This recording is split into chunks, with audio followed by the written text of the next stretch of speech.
Bismillahirrahmanirrahim. Assalamualaikum warahmatullahi wabarakatuh.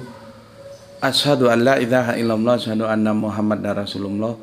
Allahumma sholli ala sayyidina Muhammad wa ala ali sayyidina Muhammad. Kama sholaita ala sayyidina Ibrahim wa ala ali sayyidina Ibrahim bil alamina innaka Hamidum Majid.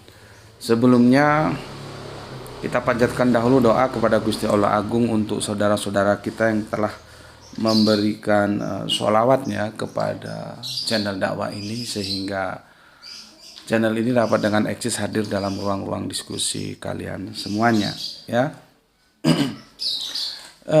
Tentunya dengan sebuah harapan, insya Allah sholawat itu akan menjadi catatan langit amal soleh bagi mereka dan keluarganya kelak, dan insya Allah akan terbalaskan dengan balasan yang lebih baik lagi, ya. Berikutnya untuk seluruh pewarta kasihku dimanapun kalian berada, aku ucapkan terima kasih atas apresiasinya, baik yang di mancanegara maupun di dalam negeri. Aku ucapkan terima kasih, semoga selalu always dan tidak pernah never tetaplah bertumbuh menjadi pribadi yang anti skip dan anti download, ya. Jadi itu semua semoga selalu always dan tidak pernah never anti skip, anti download. Aku minta kalian bertumbuh dalam pribadi seperti itu. Bagi yang berkenan silakan saja di share, tapi link kajiannya, ya. Jadi jangan kamu unduh lalu kamu potong-potong ulang, ya. Setelah dipotong-potong diunggah lagi gitu, kacau nanti jadinya. Jangan. Berikutnya dari kalian semuanya aku tidak bisa sebutkan satu persatu. Terima kasih atas doa baiknya untukku dan keluarga, dan semoga kebaikan doa kalian semua itu akan tercurahkan juga kepada kalian semua. Sebagai sesama saudara kita saling mendoakan, ya, dalam kebaikan, dan insya Allah doa-doa kita itu bagian dari sekian banyak doa yang diijabai oleh Gusti Allah Agung dalam Rahman dan Rahimnya. Amin amin ya robbal alamin. Oke. Kita tahu, ya, satu nama pondok dan satu nama tokoh yang tentunya itu sangat terkenal, ya, yaitu Az-Zaitun dan Panji Gumilang, ya. Itu banyak yang salah nulis, itu bukan Al-Zaitun. Jadi dari situ kita tahu dia goblok atau pinter, ya. Kalau dia goblok ya Al-Zaitun, tapi kalau dia pinter Az-Zaitun gitu, ya. Itu komentar-komentar TV mainstream itu juga gobloknya minta ampun. Seharusnya, ya,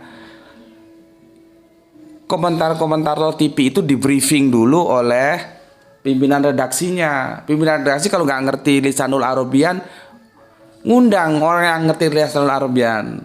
Masa kalian TV yang sudah punya dana segitu banyak nggak mampu ngundang para tokoh, atau jangan para tokoh lah, yang bayarannya bisa dinego, ya. Mereka guru-guru bahasa Arabian gitu aja lah, ya. Nanti kalau para tokoh itu kan ya memang mereka, kalaupun mereka tidak minta kan kita sungkan undang orang tapi nggak disangoni, dan juga nyangoninya kan bagi mereka uang 10 juta kan dianggap 1000, kalian malu. Undang aja itu guru-guru ngaji yang ngerti bahasa lisanul Arabian. Jadi kalian sebelum melepaskan reporter itu, siapapun dia dan apapun beritanya, itu harus di briefing. Nah, sekarang konteksnya kan pondok pesantren yang itu stereotip dengan lisanul Arabian, supaya ngerti. Jangan ngomong Al-Zaitun, Al-Zaitun, Al-Zaitun, mbahmu goblok we. Nggak ada Al-Zaitun itu. Jadi orang ketawa kalau yang ngerti, tapi kalau yang nggak ngerti ya diem-diem saja. Yang betul itu Az-Zaitun, nggak ada Al-Zaitun, nggak ada Al-Taqwa, itu nggak ada. Yang ada At-Taqwa, nggak ada itu Al-Nur, yang ada itu An-Nur. Karena ada aturan main isim dan fiil, nggak semua isim itu dibabat habis oleh al, nggak begitu. Ya, ini TV-TV ini janganlah kalian terlalu pelit anggaran, ya. undang itu mereka guru-guru ngaji ya yang ngerti lisanul Arabian, tolong ini reporter kami, tolong ini apalah namanya host atau apa penyiar kok dikasih briefing tentang Lisanul Arabian gitu ya. Kalau guru-guru ngaji kan ya nggak, tarifnya itu ya meskipun tokoh agama ya. Ya sebaiknya sih kalau ada, aku nggak tahu, sebaiknya sih tidak pasang tarif. Cuman kan kalian sungkan kalau mau kasih 10 juta. Anggap aja itu 10 juta berapa? 1.000 kalau mau ngaji tokoh. Maka undang aja guru-guru ngaji ya, yang ya kasih uang lelah berapa yang pantas gitu loh. Tentunya 10 juta bagi mereka itu sudah cukup lah. Jelaskan briefing 1 jam 2 jam. Sehingga kalau ada berita-berita yang menyangkut pondok pesantren ya, tidak bisa tidak, itu akan terkait dengan Lisanul Arabian. Jadi supaya nggak memalukan gitu. Terus itu yang pertama. Berikutnya tentang pakaian. Jangan ngumbar paha nyiarno berita pondok pesantren, itu nggak, aduh. Kalian itu nggak hidup bebas, nggak mentang-mentang punya TV terus semaunya saja mau menggunakan gitu. Kok nggak sekalian telanjang aja?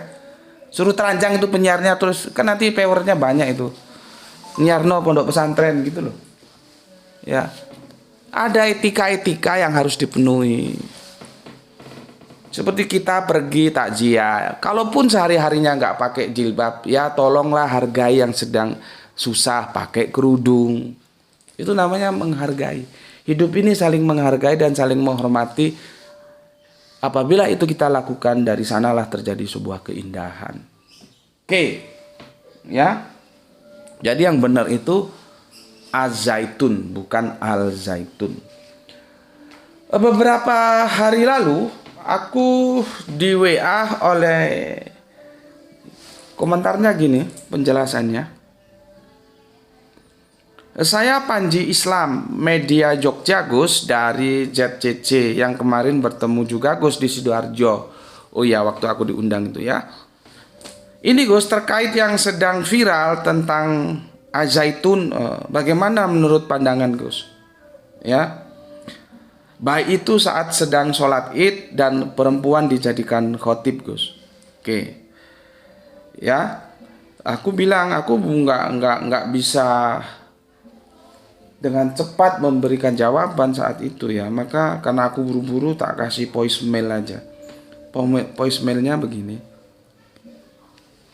Sebentar. Sebentar, aku habiskan dulu ya. Sebentar supaya dari awal, supaya clear semuanya.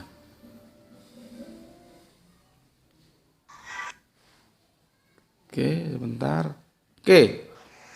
Bismillahirrahmanirrahim. Jadi gini, Kang Mas ya, aku ucapkan assalamualaikum, waalaikumsalam dulu ya. Gini Kang Mas, aku terus terang belum mengikuti beritanya tentang Az-Zaitun itu ya.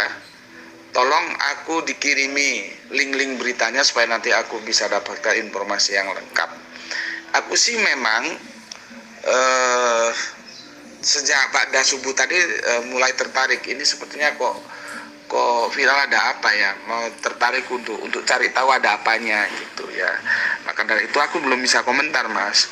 Cuman sekilas dari yang jenengan sampaikan, kalau tentang perempuan jadi imam atau jadi khotib atau apa tadi itu ya, itu nanti kan tinjauannya fikih Mas. Fikih itu memang agak ribet, sama dengan dulu waktu di Malang itu ada sholat 2 bahasa. Jadi sholat langsung diterjemahkan. Aku sempat rame juga dulu itu, karena aku minta penyelesaiannya itu bukan secara kekuasaan, tapi secara pengetahuan. Masalahnya bupati langsung menyelesaikan dengan kekuasaan, ya dihukum 2 tahun gitu. Jadi aku belum bisa komentar banyak. Cuman itu nanti kaidahnya dipikih dan aku akan memberikan tanggapan. Dengan catatan tolong aku kasih linknya, berita tentang itu nanti supaya aku pelajari dulu. Matur nuwun ya Kang Mas, salam untuk semua saudara-saudara sedulurku di ZCC, semoga selalu dalam lindungan kasih sayang Gusti Allah Agung. Terima kasih kemarin ya atas segala kebaikannya. Aku tunggu kiriman linknya nggih. Assalamualaikum warahmatullahi wabarakatuh. Sudah kan? Aku jawab begitu. Nah, aku mau kasih penjelasan kepada kalian. Kenapa aku minta link? Karena aku perlu data. Aku tidak bisa berbicara kalau tidak dengan data. Jadi harus by data. Sebetulnya sih, kalau aku punya duit nih, punya finansial yang cukup nih, aku berangkat ke Indramayu dan dengan baik-baik menemui bagian PR-nya ya, PR-nya Al-Zaitun ya, dan aku mengajukan permohonan ya untuk bisa ya berdiskusi langsung, berwawancara dengan Syekh Panji Gumilang, begitu dia biasa dipanggil ya. Kita ngajukan izin gitu ya, karena kan aku lihat ya video-video yang ada di YouTube itu rata-rata itu dia melihat dari luar. Dia melihat dari luar, komentarnya sudah segudang. Coba. Seharusnya masuk ke dalam. Kalau katanya berita sulit masuk dalam, itu buktinya Syekh Panji Gumilang bilang enggak. Makanya aku juga ingin membuktikan ucapannya Syekh Panji Gumilang, apakah benar kita bisa dapat akses ke dalam gitu loh. Nah, masalahnya kan seperti aku ini ya, kalian tahu lah ya. Untuk ke sana tentunya nggak cukup biaya yang kecil ya. Karena kan perlu nginap di hotel juga. Nah, karena ketemu orang juga kita minta sekarang belum tentu juga diizinkan sekarang gitu. Tapi setidaknya kalau aku punya finansial yang cukup, aku datang ke sana dan aku akan mengajukan izin secara baik-baik untuk bertemu beliau dan ini sekalian membuktikan apakah benar-benar kita diberi akses untuk tahu di dalamnya. Supaya kalau aku nanti membuat konten itu aku tahu berdasarkan data yang tidak perlu diragukan lagi. Gitu. Nah, selama ini ya itu aku lihat YouTube itu ya, itu mereka ngomong dari luar, nggak tahu aslinya di sana itu gimana gitu loh ya. Jadi nggak akurat. Sesuatu yang sangat membahagiakan aku itu ada YouTube yang menyampaikan pandangannya yang biasanya dipanggil Buya ya, Buya Y gitu ya, Buya Y yang pakaiannya keren lah ya. Ya dari lihat potongannya aja sudah orang tahu dia Buya, dia orang yang expert dalam keagamaan khususnya Islam ya. Kalau gini nih kan expertnya itu pegang gitar terus bawakan sebuah lagu ya di kafe gitu sambil minum kopi. Ya, tapi aku harus jujur, harus akui aku memberikan respect kepada Buya Y. Aku memberikan hormat kepada Buya Y ya, karena penjelasan dia itu teduh, sejuk. Ya, kalau orang Jawa bilang ojo kesusu. Jangan buru-buru memberikan justifikasi begini begitu sebelum kita tahu duduk permasalahan yang sebenarnya. Jadi sangat menuduhkan. Nggak tahu itu channelnya apa ya, tapi aku sempat sekilas tertarik terus tak tonton ya. Cuman channelnya apa enggak. Jadi seperti tadi aku bilang mantap penjelasan ya. Jadi mendinginkan suasana. Kalau sekarang kan ini suasananya banyak yang panas. Dibikin oleh para mereka-mereka yang bermain di dunia virtual ya. Maka dari itu supaya panas sekalian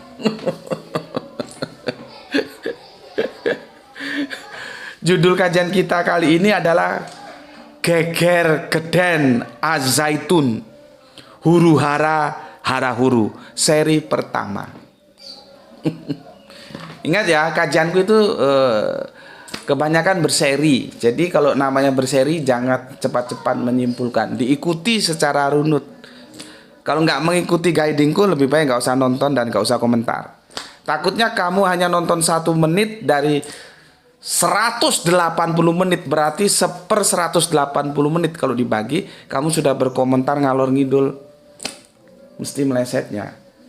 Kan itu yang terjadi ketika aku mengulas Kanjeng Nabi itu melek huruf. Ya, maka sekarang aku ingatkan, kalau mau mengikuti ikuti secara runut. Dan ini seri pertama. Artinya akan ada seri berikutnya, ya. Jadi begini ya. Kita itu kan punya keterbatasan ya. Keterbatasan dalam pengetahuan apalagi itu ya. kita semua saling terbatas. Jadi jangan kesusu, ya, jangan kesusu. Pelan-pelan, hati-hati, ditunggu dulu, dilihat dulu. Setiap orang itu punya argumentasi, ya, punya argumentasi yang itu ya harus diperhatikan. Makanya aku pesan sama teman-teman, ya, jangan buru-buru memberikan sebuah justifikasi, ya, itu baru, itu sesat, ya. Padahal itu ndak baru dan itu ndak sesat. Ndak baru apa? Karena sudah pernah ada itu perdebatan itu, ya, tidak sesat karena ternyata ada runutan dalilnya yang itu nanti bisa dirujuk. Jadi jangan kesusu. Maksudku jangan karena kita yang tidak tahu justru buru-buru, oh itu sesat. Oh itu baru mengada-ada. Jangan begitu, ya, jangan begitu, ya, karena kita semua dalam keterbatasan. Bisa jadi dia punya argumen, makanya yang perlu kita tahu adalah apa sih argumentasi dia kok begitu, gitu ya. Jadi jangan mengatakan sesuatu itu baru apalagi sesat, padahal sudah ada, ya, sejak lama dan sudah ada juga sunahnya, ya. Hanya karena ketidakpengetahuan kita lah, ya, terus kita mengatakan begitu, itu kan enggak baik, ya, enggak baik. Jadi santai saja dulu, wait and see dulu, kita ikuti perkembangannya. Sebagaimana aku, ya, pada waktu itu aku sholat duhur di langgarku, di kontrakanku yang lama. Kontrakan rumahku itu satu mepet tembok dengan langgar. Pada waktu itu duhur, ya, tiba-tiba ada anak muda masuk ke langgar, ya. Dia itu kerja ngelas, ya, tentunya panas, ya. Terus dia masuk ke kamar mandi, kami sebutnya jeding, kamar mandi, bersih-bersih, terus ganti pakaian, terus dia beranjak untuk memulai sholat. Terus aku hentikan, kita sholat bareng, ya, kamu yang jadi imam, gitu. Aku selalu begitu, karena apa? Aku akan memberikan kepada yang lain, khususnya anak-anak muda, kesempatan untuk tampil. Karena apa? Beri mereka kesempatan mengaktualisasikan keberagamaannya. Yang tua-tua seperti aku ini, ya, cukup sebetulnya behind screen saja, di balik layar saja. Maka aku itu kalau tidak terpaksa, aku tidak mau ngimami. Lebih baik yang muda-muda, kita support yang muda-muda. Karena nanti kan kita-kita ini yang sepuh-sepuh ini, ya, bakalnya kan ya mampus, mati masuk tanah. Kalau nggak dipersiapkan generasi muda ini, bagaimana nanti ketika kita sudah berpulang? Jadi ada gagap, ya. Makanya generasi-generasi muda itu harus dipersiapkan. Nah, ketika itu aku minta dia jadi imam, sholat duhur, ya, sholat duhur. Ketika baca Al-Fatihah dan baca surat itu dikeraskan, jadi nggak siri, ya, dijahar, dikeraskan. Ya sudah, aku ikut aja sholat jahar, ya. Nah, aku juga nggak mau buru-buru, ya. Setelah selesai sholat baru aku tanya, loh mas, jenengan itu pernah ngaji, ya? Terus jenengan itu diajarkan seperti ini, gitu, ya. Yang intinya kalau dia bilang diajarkan, aku mau tahu itu dalilnya mana sih? Apa memang pernah Kanjeng Nabi sholat duhur itu Al-Fatihah dan surat-surat pengikutnya itu dikeraskan, ya, nggak sirih, nggak diam, gitu. Kalau ada, ya nanti akan aku uji. Misalkan ada lewat periwayatan hadisnya ini, ya aku catat dan aku uji, aku cari kebenarannya, gitu, ya. Ternyata dia bilang dia jawab begini, loh, nggak boleh dikeraskan tak pak, gitu. Wah, artinya dia sebetulnya nggak tahu, gitu. Ya sudahlah, sudah nggak apa-apa, ayo selesai, sudah sah sholatnya. Akhirnya ya sudah, dan aku juga nggak perlu ngulangi, gitu, ya. Itu sebuah pengalamanku yang aku bagikan kepada kalian. Jangan buru-buru, ya. Jangan buru-buru. Ya. Kan kita juga dalam suasana itu kan. Cuman kan Gus Beti tentunya bukan sosok yang perlu untuk dikotakkan. Ya, jadi ndak sehebat Syekh Panji Gumilang, ya. Meskipun sama-sama anti mainstream, ketika kita kan anti mainstream, ya. Tentunya bagi mereka yang sudah menjalankan sholat duhur itu tetap dilakukan walaupun di hari Jumat. Karena duhur itu tetap ada di semua hari, tidak terus di hari Jumat nggak ada duhur gitu ya. Tapi kan itu tuh disampaikan oleh sosok yang seperti Gus Beti ya, tidak. Jadi tanggapannya itu tidak booming seperti sekarang ya. Makanya aku kasih judul geger geden ya. Geger itu ya kericuhan ya, geden itu gede besar ya. Geger geden menjadi geger geden seperti ini.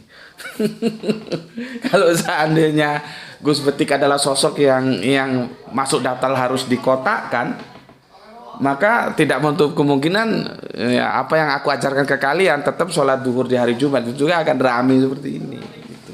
Oke. Berikutnya, tinjauan ini tinjauan fikih, harus disadari, ya harus disadari. Tinjauan ini tinjauan fikih. Kalau temanku bilang yang males bicara fikih, dia bilang mau wis fikih marai pekewo. Fikih marai pekewo. Itu tanya si Ilvan itu apa itu pekewo. Ya, jadi dia tidak tertarik. Aku pun sebetulnya begitu. Kalau tidak benar-benar itu urgent, aku males bahas fikih ya. Ini kan sepertinya booming banget ya, dan ada yang merequest, maka aku akan membahasnya. Kalau aku baca komentar-komentar itu, komentar-komentar dari mereka peor-peor YouTuber itu kadang-kadang ya gimana ya. Ada yang bilang temukan saja itu dengan Gus tetek gitu. Apa kamu kira kalau Syekh Panji Gumilang ketemu Gus itu terus dia tunduk terhadap Gus itu? Jadi kamu boleh memberikan otoritas kepada siapa yang kamu kagumi, tapi kamu jangan memandang sebelah mata Panji Gumilang ini kelas ayam sayur. Gitu loh. Panji Gumilang ini bukan kelas ayam sayur, bos. Ini petarung ini, reputasinya sudah bisa kita lihat. Jadi kalau nggak setuju saja. Jangan terus merekomendasi ketemukan ini nanti bisa tobat gitu. Loh, memangnya siapa lu? Kalau lu nggak mampu, ikuti saja, jadi penonton saja. Jangan sok-sokan begitu. Karena apa? Kalaupun dia ketemu terhadap sosok yang kamu kagumi, kamu beri otoritas ke agamanya, paling Yahud, apakah dia akan tunduk? Enggak. Karena dia juga punya argumentasi. Itu loh. Ya. Nah, sekarang aku bilang ya, Syekh Panji Gumilang itu bukan ayam sayur. Dia petarung, ya. Tapi ingat, dia juga manusia. Nah, aku ini ngajak kalian semuanya berpikir secara akademik. Artinya apa? Ketika dia salah, ya kita bilang salah. Tapi ketika dia benar, ya kita bilang benar. Parameternya apa? Parameternya adalah Al-Quran dan hadis, karena kita berbicara agama. Itu aja. Jadi kita lihat aja nanti di seri-seri berikutnya. Kalau dia benar, ya kita bilang benar. Kalau dia salah, ya kita bilang salah. Gitu aja. Ya. Karena begini loh ya. Nabi itu manusia yang hidup per 24 jam. Ya, per 24 jam. Jangan ada dalam otakmu itu Nabi itu bersama dengan para sahabat dalam 1 kali 24 jam. Misalkan Ibnu Mas'ud. Jangan ada di dalam otakmu Ibnu Mas'ud itu selalu membarengi Kanjeng Nabi per 1 kali 24 jam. Kan Ibnu Mas'ud juga punya kepentingan. Jadi ketika Ibnu Mas'ud tidak bersama Nabi, ada hal-hal yang tidak dia ketahui. Ini duduknya kurang asik. Ya, sebaliknya ketika Ibnu Mas'ud tidak bersama Kanjeng Nabi, ada sahabat lain yang bersama Kanjeng Nabi.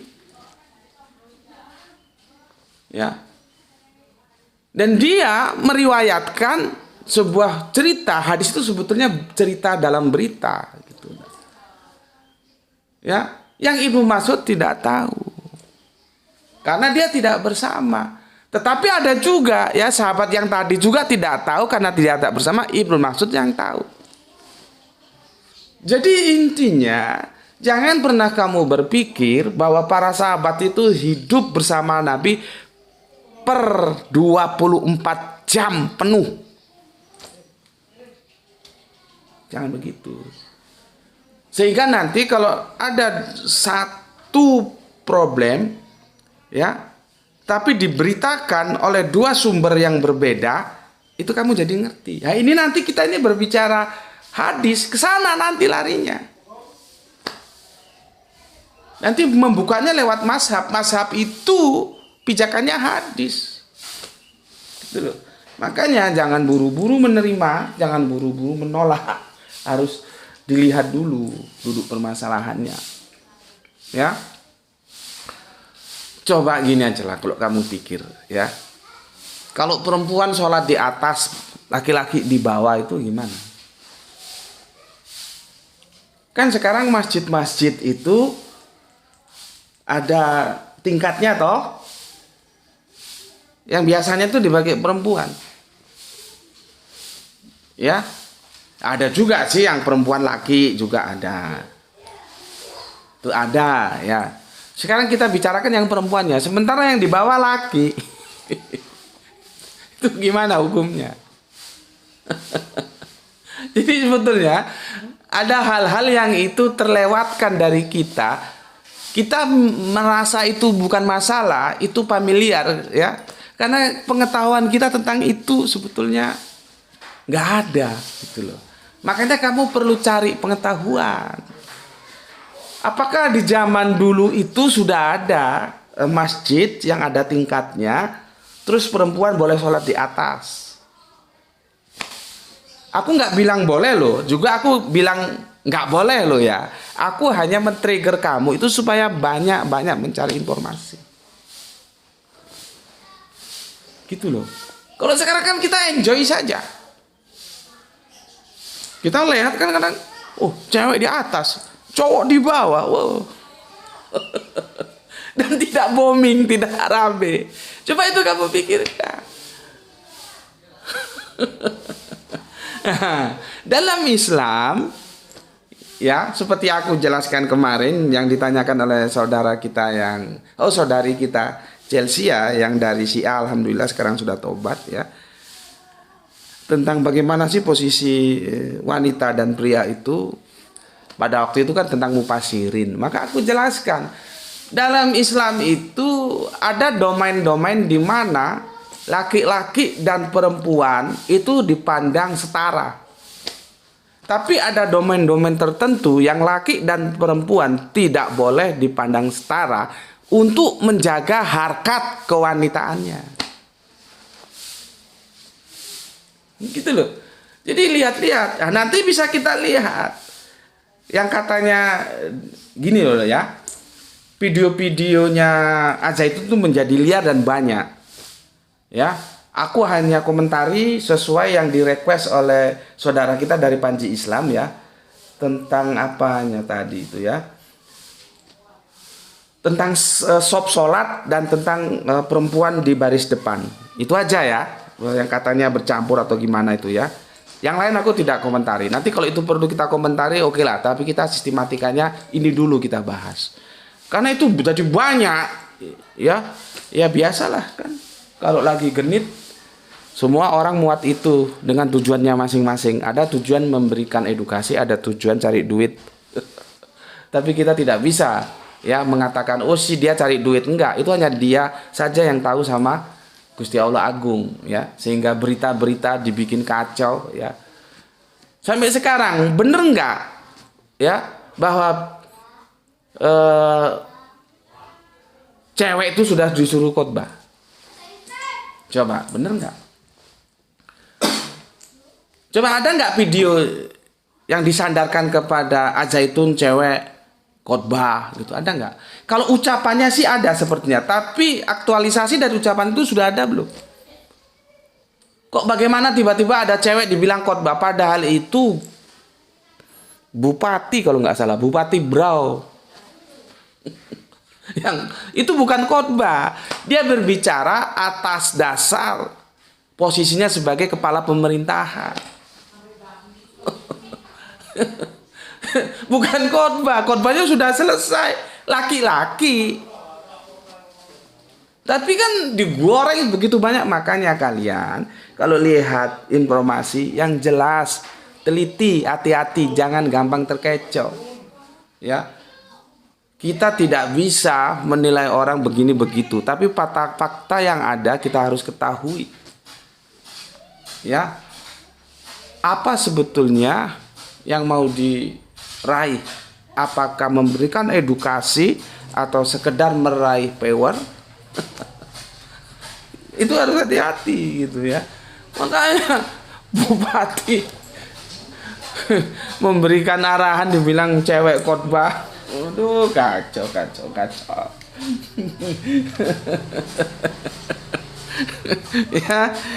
Ya semoga lah santri-santri Isra di sini nggak seperti itu ya. Jadi cerdas, nggak dibodoh-bodohi. Sebetulnya dilihat saja dari judulnya kan sudah bisa. Kalau nggak bisa jadi channelnya. Channel ini biasanya itu begini. Terus ngapain juga lu lihat? Tonton itu channel-channel yang mengedukasi ya. Nah, nanti kita akan lihat ya apakah cewek itu berbaur atau taruh di depan itu dalam domain mana? Kan aku sudah bilang Islam itu mempunyai dua domain. Domain tertentu laki dan cewek, cewek dan cowok, laki dan perempuan itu setara. Domain tertentu dia tidak setara. Itu ada aturan mainnya. Kalau dalam sholat tuh bagaimana? Nanti kesana tinjauannya. Ya, oke. Seperti ini. Ini biasanya kaum hawa ini, ibu-ibu protes ini. Ya, apalagi nggak tahu, dikirain kita dapat bidadari terus dapat cewek gitu. Dan itu diamini kalian semua yang mainstream terus kafir ikut-ikutan. Berarti surganya orang Islam begituan doang. Itu kan karena gobloknya saja. Ya. Ibu-ibu protes ya. Lah kalau laki-laki dapat bidadari, laki-laki bidadari, nggak ada cerita perempuan dapat bidadara, itu gimana ini? Itu karena kegoblokan juga kan. Untuk hal-hal yang general, nah ini kamu dengar nih ya. Kalau kita perhatikan Al-Quran itu ya, untuk hal-hal yang general, artinya general itu berlaku umum, berlaku untuk cewek, berlaku untuk cowok. Maka Al-Quran tidak breakdown menjadi cewek begini, cowok begitu. Enggak. Dia cukup menyebut satu saja, tetapi cowok yang disebut. Nah, itu sudah berlaku untuk yang cewek juga. Itu ngaji-ngaji gini, kamu pernah dikasih tahu gini enggak? Kalau enggak ya semoga dengan ini otakmu jadi cerdas. Surga itu ada pada domain memposisikan laki dan perempuan, cewek dan cowok sama. Jadi nggak berbicara gender di sana. Entah kamu cewek, entah kamu cowok. Kalau kamu taat terhadap hukum Allah, ya jannah. Kalau enggak, ya nar. Gitu loh. Nggak ada. Oh ini cowok ini meskipun bajingan, masuk jannah. Enggak begitu. Di jannah tidak ada pandang gender. Gitu loh. Nah, karena itu universal, itu umum ya. Siapapun yang taat terhadap hukum Allah dia masuk surga, entah itu cewek entah itu cowok. Maka Al-Quran cukup menyebutkannya cowoknya saja. Itu mewakili ceweknya. Jadi kaum hawa lu nggak usah protes ya. Udah kasih tahu ini lu nggak usah protes, nanti protes lagi. Jangan khawatir, lu juga dapat surga. Seperti laki-laki suami lu juga dapat surga. Ya selama lu itu hidup dalam hukum Allah. Meskipun di Al-Quran tidak disebut. Kenapa? Ya metodologi Al-Quran seperti itu. Kalau berbicara yang general, dia tidak perlu menyebut laki, perempuan, cewek, cowok, nggak begitu. Cukup disebut cowok, cukup disebut lakinya, maka ceweknya juga dapat, cowoknya juga dapat, perempuannya juga dapat. Begitu juga. Sekarang kita nggak usah bahas bidadari itu apa lah, nanti otakmu pusing ya. Dan itu sudah kita bikin videonya juga belum tuntas, terlupakan ya. Taruhlah aku ngikuti kerangka berpikir mainstream saja ya. Cowok kan tuh digambarkan dapat bidadari, apalagi mutahharotun gitu ya. Terus otaknya kotor, perawan gitu, karena selangkangan doang. Maka kalau kafir mengatakan, bagaimana itu surganya umat Islam selangkangan doang, mulut lu terkunci gak bisa jawab, karena otak lu juga goblok, ngeres. Ya. Tapi oke lah, itu kita biarin dulu ya. Kita biarin dulu, gini aja. Kalau laki-laki dapat bidadari, maka yang cewek-cewek nih juga, lu nggak usah khawatir, lu juga akan dikasih bidadara gitu loh. Nanti perkara suami lu cemburu itu urusan suami lu, nggak usah. Oh, kok istri gue dikelonin bidadara? Gitu. Ya, kan sudah kacau lagi kalau pemahamannya seperti itu. Ya, kalau bidadari itu dipahami seperti apa yang main dipahami. Tapi oke lah ya. Yang penting kalian paham dulu, ya. Di Al-Quran itu cukup dibilang itu laki-laki semua dapat bidadari. Yang cewek nggak usah protes, kamu juga dapat bidadara. Tapi nggak disebut Gus. Iya, karena Al-Quran metodologinya begitu. Sesuatu yang universal dia cukup sebutkan satu saja. Lain nanti kalau nggak general. Contohnya apa? Waris. Yang kemarin sudah kita bahas. Ya, cewek dapat segini, cowok dapat segitu. Bapak dapat sebegini, ibu dapat sebegitu. Itu rinci dijelaskan. Dan aku sudah bilang betapa canggihnya Al-Quran. Abad segitu sudah berbicara seperan. Lu nggak bangga punya Al-Quran? Kalau otak lu otak goblok nggak bangga punya Al-Quran, ya gue sudah kagak bisa bilang lagi. Al-Quran itu sebuah kebanggaan. Dia menjadi bagi gue loh ya, bagi gue yang menerima Al-Quran sebagai kitab suci.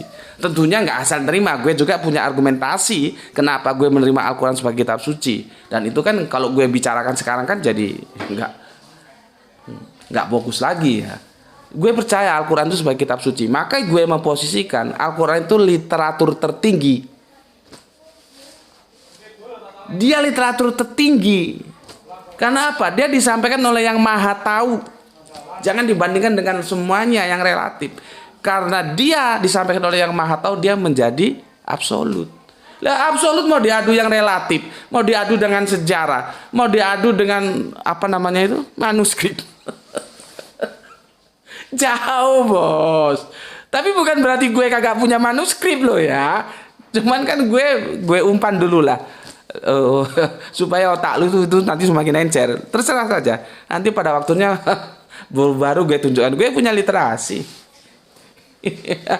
Jadi untuk Nabi Muhammad itu bisa baca, bisa tulis apa enggak, melek huruf atau buta huruf, itu gue nggak perlu menampilkan literasi. Tapi kalau dituntut ya boleh lah, tapi nanti aja. Kenapa? Gue telah memposisikan Al-Quran itu sebagai literasi tertinggi. Ya, meskipun sejarah bilang A, meskipun manuskrip bilang A, kalau Al-Quran bilang B, gue samina watona kepada Al-Quran. Gitu loh. Makanya gue bilang percuma. Karena mesti gue tolak. Gue mesti lebih percaya Al-Quran. Ya. Artinya diskusi ini harus diskusi yang sama-sama percaya Al-Quran. Kalau nggak percaya Al-Quran agak ribet jelas. Ya bisa sih, tapi agak ribet. Nah, jadi aku berusaha menggiring kalian ke Al-Quran hadis, Al-Quran hadis, Al-Quran menurut sunnah Rasul, Al-Quran hadis, Al-Quran hadis. Begitu juga nanti ketika kita membahas apa yang sedang menjadi viral ya di Az-Zaitun ini. Karena kalian kan cuma mendengar. Ini imam ya, gue imam nih ya. Rapatkan saf, luruskan barisan. Kan gitu kan. Kalau sudah namanya rapatkan saf, kalian akan berbicara tentang mangkib. kalian akan berbicara tentang kidam. Karena yang kita terima seperti itu. Ayo, tahu nggak apa itu mangkib? Tahu nggak apa itu kidam? Ya, mangkib itu, nih mangkib. Ya, ini harus ketemu mangkib, ketemu mangkib. Ya, terus kidam tuh bagian kaki, tapi yang ini loh. Sorry ya, gue tunjukin. Bukan berarti gue nggak mau hormati peor semua. Ya, nih loh, kidam tuh nih loh ya. Nampak loh. Nih. Nampak le? Ini namanya mata kaki. Jadi sama-sama mata kaki ya. Jadi kalau kamu di pondok pesantren itu mangkib bil mangkib, kidam bil kidam. Itu sebentar nih duduknya nggak beres. Gue ini lagi libur jadi nggak ada kopi, puasa Syawal ya. Kalau kamu mau mengikuti ya silahkan, kalau enggak juga nggak apa-apa ya, puasa Syawal. Ya. Jadi mangkib bil mangkib ini ketemu, ininya teman kita ketemu kita, sama kidam mata kakinya kita juga ketemu mata kaki teman kita. Jadi rapet. Gimana ya? Nah ginilah ya. Rapet gini nih. Sampai enggak juga. Aku kok ya sampai sebegitunya gitu loh. Memangnya setan itu makhluk materi ya. Kan ada yang bilang kalau renggang nanti setannya lewat, setannya masuk. Memangnya setan itu makhluk materi gitu. Ya, serapat apapun kalau setan mau masuk ya masuk saja. Jadi yang dijaga itu bukan itunya, hatinya sebetulnya. Ya. Jadi mangkib bil mangkib ya. Terus kidam bil kidam. Kalian taunya kan cuman itu. Hadis itu kalian pegang. Kalian tidak punya informasi hadis yang lain. Gitu loh. Belum lagi nanti masuk ke mazhab. Kalau gue bisa sombong dikit ya. Kalau bicara tentang mazhab ya, Syekh Panji Gumilang itu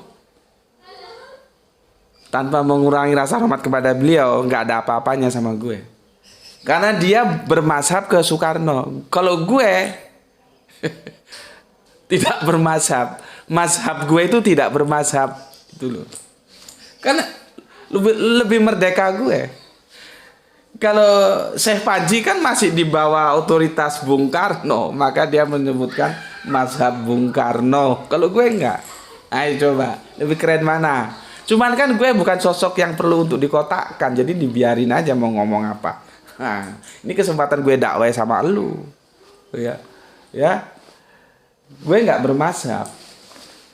Artinya apa? Mazhab gue itu ya tidak bermazhab itu. Jadi tidak ada sebetulnya orang yang tidak bermazhab. Semua orang bermazhab. Tergantung mazhabnya apa. Mungkin dulu bingung ya dengar ucapan gini loh. Misalkan sebentar lagi tahun 2004 kan tahun politik ya, ada pemilihan umum. Sebetulnya tidak ada orang yang tidak memilih, semua orang memilih. Gitu loh. Nggak ada, semua orang itu memilih. Terus yang tidak memilih, Pak? Yang tidak memilih, Gus, yaitu pilihan. Pilihan dia itu tidak memilih, itu pilihan. Pilihan kamu memilih entah partai merah, partai hijau, partai kuning, partai tetek bengek. Silakan pilih. Dia tidak mau, karena dia sudah tidak percaya sama partai merah, kuning, hijau, biru seperti pelangi ini. Jadi prinsipnya tidak ada orang yang tidak memilih. Dia itu memilih, pilihannya apa? Tidak memilih. Jadi tidak memilih itu pilihannya. Sama seperti mazhab. Tidak ada orang tidak bermazhab, ya. Gue pun bermazhab, cuman pilihan gue tidak bermazhab, itu pilihan gue, itu mazhab gue. Lalu bagaimana? Ya sudah, belajar Al-Quran, belajar hadis sesuaikan dengan rasionalitas kita. Kalau kita mampu Kalau kita tidak mampu, baru kita mengikuti dari 4 imam mazhab yang ada. Silakan kamu. Aku begitu, untuk hal-hal tertentu yang aku tidak mampu menganalisa, aku sementara ngikut aja dulu. Tapi kalau aku mampu, ya aku sendiri. Ngapain juga ngikut mazhab? Ya. Masalahnya kita mampu nggak, dan lu nggak usah ngurusin orang. Lu mampu apa nggak, lu nggak mampu aja. Itu kan kata lu, kalau dia bilang mampu, toh masuk neraka urusan dia sendiri. Ya biarin aja. Jadi kembali ke diri masing-masing. Kalau lu mampu, silakan saja, tidak bermazhab. Menggunakan apa? Rasionalitas kita. Ya. Bagaimana cara mengaktualisasikan beragama ini? Ya banyak ngaji, baca Al-Quran, baca hadis. Tapi bukan aku menafikan mazhab. Ini hati-hati ya, kalau salah aku menjelaskan nanti salah kalian menangkapnya. Seperti halnya kiai, ulama itu bukan tidak perlu, dan aku bukan menafikan itu. Cuman cara pandangnya terhadap peran kiai, peran ulama itu bagaimana? Itu kan hubungannya nanti tentang informasi. Karena kita tidak hidup di zaman Nabi. Kalau kita hidup di zaman Nabi, ngapain pula ada kiai, ulama, tetemeng? Langsung aja kita tanya ke Nabi, selesai. Karena kita berapa? 14 abad terpisah dari kanjeng Nabi, maka kita perlu ulama, kita perlu kiai, kita perlu ustadz. Namun demikian jangan disakralkan.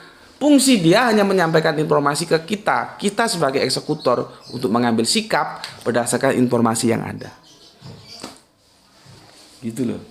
Ya, ini aku jelaskan supaya nggak salah pandang ini. Nanti kita juga akan berbicara tentang mazhab. Karena beliaunya mengucapkan mazhab Bung Karno. Dia menyebut salah satu organisasi Muhammadiyah, kan? Seharusnya sih ya, pada saat itu ketika Bung Karno bilang begitu, ada kewajiban dari pihak Muhammadiyah menjelaskan kenapa harus dipasang tirai, kenapa harus dipasang sekat. Kan semangatnya itu sebetulnya kalau kita lihat semangat yang diusung Bung Karno, dan itu ditelan oleh Panji Gumilang, ya, kesetaraan gender. Kesetaraan gender. Ya, nggak mau dipisahkan antara laki dan perempuan, semua sama. Makanya aku bilang tadi, dalam Islam itu ada hal-hal yang memang nggak harus disetarakan. Tidak harus disetarakan, tapi ada hal-hal yang tidak disetarakan. Seharusnya pihak Muhammadiyah saat itu, nggak tahu itu tahun berapa ya, aku belum lahir itu. Orang beliaunya aja kelahiran tahun berapa itu. Ya, seharusnya dijelaskan. Kenapa itu dikasih seperti tirai itu kan, yang tingginya sekitar 1 meteran atau 1,5 meter. Kenapa? Dijelaskan. Ya, cuman sepertinya nggak ada yang menjelaskan, akhirnya kemana-mana seperti itu. Oke, jadi nanti kita akan berbicara tentang mazhab, hadis, nggak bisa dihindarkan. Nggak bisa dihindarkan, ya. Cuman aku tidak akan masuk ke dalam. Kalau kamu mau menguji hadisnya, mau melakukan mustolah, silahkan mustolah sendiri. Aku tidak punya waktu untuk itu, ya. Cuman aku sudah kasih kisi-kisi, ya, ancar-ancar. Sahabat itu tidak 24 jam hidup bersama Nabi. Jadi bisa saja ada informasi yang disampaikan sejauh yang dia tahu, tidak diketahui oleh sahabat lain. Begitu juga sebaliknya, ya. Oke, di sini sebagai pengantar ya, kalian sudah mendapatkan gambaran sebelum aku masuk nanti ke intipatinya, insya Allah di seri-seri berikutnya. Cuman sudah aku kasih gambaran ya, supaya nanti kalian itu bisa enak mengikuti kajianku. Makanya dari itu kalau lihat kajian harus runut. Kalau tiba-tiba aku masuk tanpa kalian tak bekali, bisa nggak karu-karuan nanti. Ya, paham ya? Aku sudah jelaskan seperti itu. Ada constraint, ada hadis, ada mazhab. Ingat loh ya, dulu zaman Kanjeng Nabi nggak ada mazhab. Jadi kalau kamu dibilang, oh bid'ah ini gitu, berarti nggak kamu bilang, kamu juga bid'ah, kenapa? Kamu ikut mazhab. Oh, zaman Nabi nggak ada mazhab kok. Kan rame lagi tadi. Mazhab sudah ya. Terus nanti apa lagi? Nah, constraint-nya kita akan berbicara cuman dalam perspektif Sholat yang galur gini loh. Sholat itu kan galurnya kan ada yang kita umumkan galurnya menyamping ke kanan ke kiri. Nah, galur yang ada itu di video itu dia muka belakang. Nah, itu aja yang kita bahas ya, tentang galur dan tentang bercampurnya wanita itu ya. Tentang mazhab nanti sedikit oke lah, tidak ada masalah ya, kita bicarakan sedikit. Karena memang kita tidak bisa terlepas dari itu ya. Itu yang menjadi masalah juga dalam video-video yang ada di YouTube itu. Ya. Oke. Sampai di sini dulu pembekalannya, semoga bisa dipahami dan besok setelah aku melanjutkan di seri kedua kalian bisa mengikutinya. Ya. Kalian setuju nggak setuju itu nggak ada masalah, tapi ikuti, pahami dulu. Jangan a priori. A priori itu apa? Dia tidak suka pada sesuatu yang dia tidak tahu sebetulnya. Dia sudah tidak suka, itu tidak boleh. Begitu juga kita tidak boleh suka terhadap sesuatu yang kita tidak tahu sebetulnya. Jadi kita semua di sini berdasarkan pengetahuan, bukan romantisme suka dan tidak suka. Ya, oke, sampai di sini dulu ya. Insya Allah akan kita lanjutkan di seri berikutnya nanti. Nggak tahu selesainya sampai di seri yang keberapa. Pesan dari aku, jaga Allah, jaga kanjeng Nabi, ya, jaga Al-Quran, jaga sholatmu dalam bingkai Islammu yang paling dalam. Tetapi tetap memberi hormat kepada yang lain. Semoga kita mendapatkan keberuntungan, rezeki yang barokah dan kesehatan yang prima, ya, sehingga kita bisa ngaji-ngaji lagi, ya. Keberuntungan dan ya kesehatan yang prima, ya. Jadi sehat. Terus rezeki ya, itu keberuntungan yang kita harapkan. Satu dapat, satu nggak dapat, repot. Rezekinya banyak nggak sehat, repot.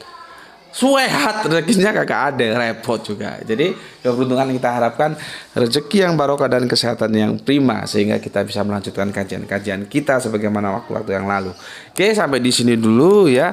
Salam Isra dari aku, penyemangat kita belajar ya, Islam rasional. Bismillahirrahmanirrahim. Ini seri ke-1 ya. Ya tuh ya. Alhamdulillahirabbil alamin.